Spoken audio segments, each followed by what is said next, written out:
Orchestra वाली है ये? एकदम बिल्कुल ऑर्केस्ट्रा वाली है। कैसे कह सकें बिल्कुल ऑर्केस्ट्रा वाली क्यों करे कहेला जे सिंगर है गायक है। सब केहू कहेला डोरा को काला से ऑर्केस्ट्रा ली थोड़ो जइयो। वो हरदमसा ऑर्केस्ट्रा वाले है, ऑर्केस्ट्रा वाला ही रही है। उनका अगर अंदर इतना ही घमंड रहुए, इतना अगर उनका लगे शान रहुए तो आधा घंटा कभी तो आधा घंटा का पैसा अपन जोड़ के ले रहती, या बाकी जौन कार्यक्रम आदमी करावत रहे ओकरा मुंह पर पैसा फेंक दे है हमरा पसंद नहीं खेता लोग के जौन रीति रिवाज बा ये पैसा फेंकल के पता ही बा कि कुछ दिन पहले अक्षरा सिंह माइक फेंक दिले रही स्टेज पे। यही पे बहुत सारा विवाद छिड़ल आ बहुत सारा लोग अपन अलग अलग प्रतिक्रिया दिलल। यही जे हमारे साथ राहुल जी फिर से जुड़ चुकल बानी आ यहाँ के बहुत गुस्साइल बानी आने खेतानी में रनियो गुस्सा के हम पकड़ ले बानी। इहे के बताएम एक और कहानी अक्षरा सिंह के कारनामा बताएम। का जी राहुल जी काहे इतना गुस्सा बनी? सबसे पहले तो आपके चैनल के जितना भी लोग देखता सबके पाँव छू के प्रणाम करता नहीं। देखी हम गुस्साइल इससे बानी कि अक्षरा सिंह जौन स्टेज पे माइक फेंकले बाड़ी उनकरा अंदर एगो पूरा जौन कहल जाला ईगो हो गइल बा। कावना हिसाब से रउआ कह सकने कि ईगो बा? कावना हिसाब से ना कह सकेनी कि उनका लगे ईगो नहीं खे। ईगो ना रही तो माइक फेंक के भक्ति तब माइक यदि केहू के उकसावल जाई विवादित बात करे तो ना विवाद कौन ऐसा बताई रहो बताई जे कावना कारण से माइक रउरा डांस करे मा केहू पैसा लुटाई त रउरा गुस्सा ना आई? उ ऑर्केस्ट्रा वाली है? एकदम बिल्कुल ऑर्केस्ट्रा वाली है। कैसे कह सकेनी? बिल्कुल ऑर्केस्ट्रा वाली क्यों करे कहेला जे सिंगर है गायक है। सब केहू कहेला रउरा को काला से ऑर्केस्ट्रा ली थोड़ो जइयो। हरदमसा ऑर्केस्ट्रा वाले है, ऑर्केस्ट्रा वाला ही रही हैं। ठीक बा आज ले ना कहियो वो स्टार बाड़ी ना कहियो स्टार रही हैं। उनके लोग पवन सिंह के नाम से जाना, पवन सिंह के चलते कुछ आदमी जान गए तो अपने के बड़का स्टार समझता रही। अब पवन सिंह के ही गाना पे माइक फेंक के भगियन। पवन सिंह के पहले लगे सुतत लिए तो उनका लगे जलन ना रहला। पवन सिंह के वो गाना स्टेज पर बाज गए तो उनका जलन हो गई। काहे बाजी? अच्छा हमारा डोरा से दुश्मनी बा, ठीक बा हमारा डोरा से दुश्मनी बा। राउर का अच्छा हमरे गाना डोरा कहीं गइल बनी आ ओइजा हमार वीडियो चाहे गाना बाज गइल तो डोरा गुस्सा ना इतना बोली तो भाई बंद करा दो ना, बंद करा दो। मान ली कि मान ली कि अब एक ही गाना सेम जौन गाना उ गौले बड़ी अक्षरा सिंह सेम गाना वो पवन सिंह गौले बड़न है तो ऑपरेटर जौन रहे ओकरा थोड़ा समझ में ना आवत रहे। वीडियो में देखले होखे हम कि एक ही गाना बार-बार बाज जात रहे। ओमे एक जनी बाड़न अमित करके के बा सिंगर हवन उ समझवन भाई अक्षरा सिंह के गाना बजावा बढ़िया। तो ओमे कहतो बाड़ी कि शायद उ की के कहता है कि अबे नए बड़ा कातू बजावेला बताई। ठीक बा तो एगो मिस्टेक से गाना बाजी उ तो जलावल गइल बा, उसकावल गइल बा उनकरा के हमरा जहां तक लगता। अच्छा उसका दियल त माइक तू फेंक देबो। हां त गुस्सा में आदमी कुछ कर सकला। आ सब के जानता कि अक्षरा सिंह के गुस्सा त नहीं आवेला। गुस्सा में तो स्टेजो पर से मुखड़िए काहे ना गिर गोबी उ ना ना गिर जाए के चाहिए। कोनो बात ना भइल राहुल जी। देखिए मान ली सुनी हमार बात सुनी एगो रुआ जौन साउंड वाला ऑपरेटर जौन बा भाई चाहे साउंड वाला के साटा कितने में भइल होई लगभग केतनो भइल होई 50 लाख 60 हजार 1 लाख भइल होई चाहे जितना भइल नहीं सुनी 10,000 15,000 में अगर उनकर साटा भइल होई या 35,000 के माइक फोड़ देली उनकर बाप दी हां ना ना ई तो देखी चली उ पैसा यदि दे भी देतारी सुनी हां वो आई रही 3 घंटा के प्रोग्राम खातिर आधा घंटा के प्रोग्राम में 5 लाख 5.5 लाख रुपया लेके जाई हां। उनका अगर अंदर इतना ही घमंड रहुए इतना अगर उनका लगे शान रहुए तो आधा घंटा कभी तो आधा घंटा का पैसा अपन जोड़ के ले रहती, या बाकी जौन कार्यक्रम आदमी करावत रहे ओकरा मुंह पर पैसा फेंक दे है हमरा पसंद नहीं खेता लोग के जौन रीति रिवाज बा ये पैसा फेंकल पसंद नहीं खे। और वो कहीं जाई देखी बार में जाई चाहे जहाँ भी ऑर्केस्ट्रा होला चाहे कोनो भी फंक्शन होला तो लोग जाके हेंगे पैसा उड़ावे लो बिल्कुल उड़ावे लो ना ना तो अगला आदमी के जब पसंद नहीं खाओ तो काहे के बोल दो भाई। अच्छा एक मिनट राहुल जी उनकरो बयान एगो आइल बा पैसा उड़ेला के बात आइल तो उनकरो एगो बयान आइल बा उ कहत रही कि ठीक बा हम माइक के अपमान कइले बानी चाहे गलती कइले बानी चाहे बहुत बड़का गलती कर देला बानी लेकिन पैसा भी एगो लक्ष्मी जी है तो लक्ष्मी जी के फेंकल उ कहां तक सही बा बताई ना।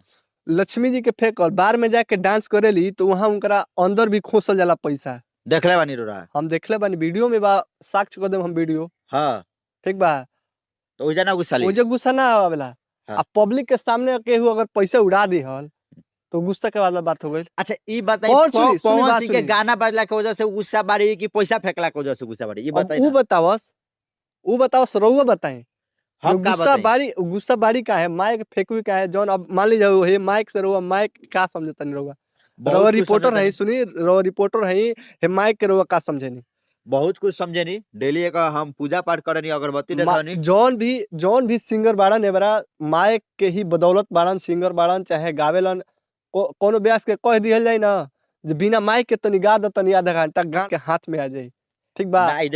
माइक के ही जरिए सब कुछ माइक के ही लक्ष्मी बाड़ी माइक पैसा लक्ष्मी हो गए, माइक लक्ष्मी ना हो।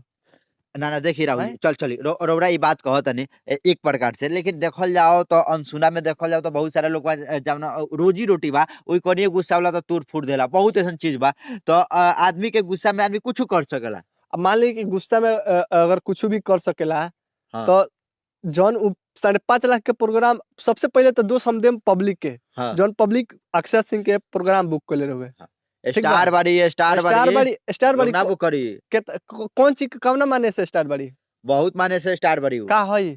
बहुत कुछ हई। नचनिया छोड़ के का हई? रौरा काला से नचनिया थोड़े हो जाइए। नचनिया हई रौरा खाली वो कहला से नचनिया ना हो जाए, उनका पब्लिक जानेला, देखो जानेला तो रानी चटर्जी के भी लोग जानेला ना, और तमाम कलाकार बावे, लेडीज सिंगर थी, लेडीज में कलाकार आदमी बावे, वो आदमी के स्टार आदमी समझेला। वो आदमी काहे ना चल जाला थी करे स्टेज पर माइक धरे, काहे ना जाला? ऐसा बात नहीं है राहुल जी, बहुत केकरा के वो देखले बानी बताई। बहुत लोग जाला लोग, जे भी स्टार बा चाहे सिंगर बा, लेडीज में भी देखल जाए सबके उजाला स्टेज प्रोग्राम करेला। ऐसा बात नहीं कि स्टेज प्रोग्राम के अडोरा हल्का मत ली, हल्का में। चाहे अपन गाना सुनी, शिल्पी राज से बड़ स्टार नहीं खिनु नहीं, तो शिल्पी राज ना जाली स्टेज शो करे, जाली शिल्पी राज से बड़का स्टार नहीं खिनु जाली। अगर शिल्पी राज के लगे घमंड रहो देखले बानी, कोई माइक फेंकल देखले बानी? ना नहीं के ई बात और हम मानते नहीं। चलिए शिल्पी राज से ज्यादा लोग अक्षय सिंह पर पैसा ना लुटावेला, बिल्कुल ना। लेकिन देखी माइक फेंकले बारी, चली उ एगो अलग मुद्दा भइल। अब काहे फेंकले बारी, गुस्सा आइल बा पवन सिंह के लेके कि पैसा के लेके, काहे गुस्सा आइल बा?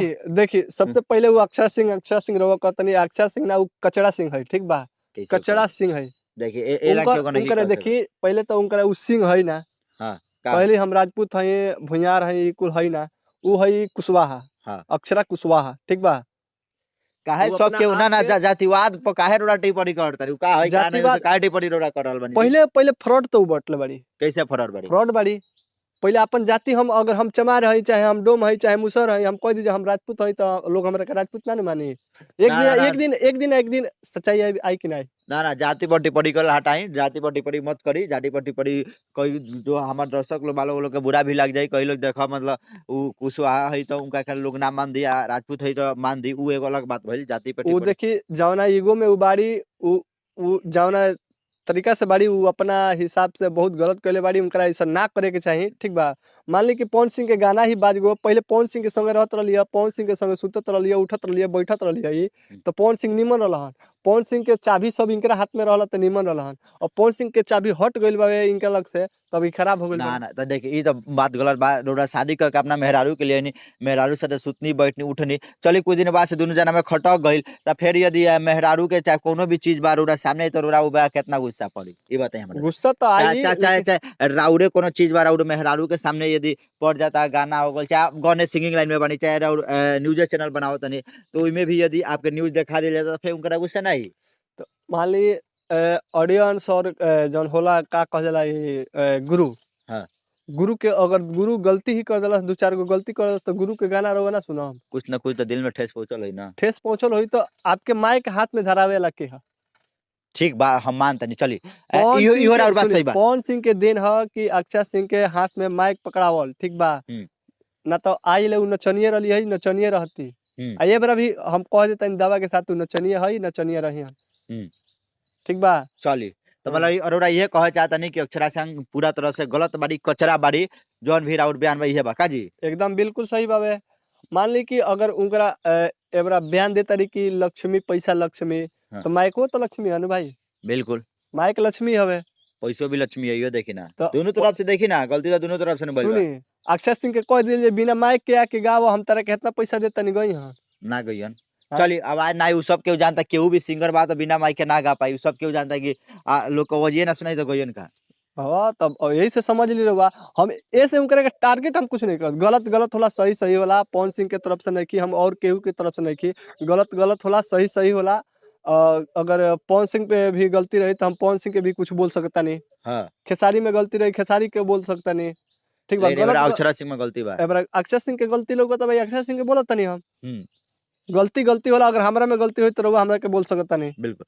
तो चलिए देखिए राहुल जी ये बात कहे चाहत रहनी है और यहाँ के काफी ज्यादा गुस्सा में बानी, पूरा एकदम फायर मोड में बानी। और आप सभी को बता दी हमू कोनो अक्षरा सिंह के सपोर्ट में चाहे पवन सिंह के सपोर्ट में यहाँ का नहीं कि ई एगो हमनी के ओपिनियन रहा जौन की रउरा सबके सामने पेश करनी है, जा कुछ आप ही लोग के सवाल में से चुन के हमनी के पूछनी है, जा चाहे राहुल जी को जवाब देनी है, आप ही लोग के सवाल रहा, आप ही लोग के जवाब रहा, हमनी के कमेंट पढ़े नहीं जा वही के पढ़ के जवाब दिले भाई। हमनी के केहू के फेंक नहीं जा और केहू हमनी खातिर आपन नहीं खे, आ केहू हमनी खातिर बेड़ नहीं खे, केहू से दुश्मनी नहीं खे, केहू से दोस्ती नहीं खे, सब केहू जे गलती करी ओकरे से दुश्मनी बा। तो ये बात के बुरा मत माने हम लोग, केहू दिल पे ना ले बात के। हम चाहब वीडियो के एजे समाप्त करे, रोड़ा लोग कमेंट करके जरूरी बताए हम लोग आप सभी के वीडियो कैसा लागल। चलिए हम वीडियो के एजा करते हैं समाप्त। आप सभी के बहुत बहुत धन्यवाद।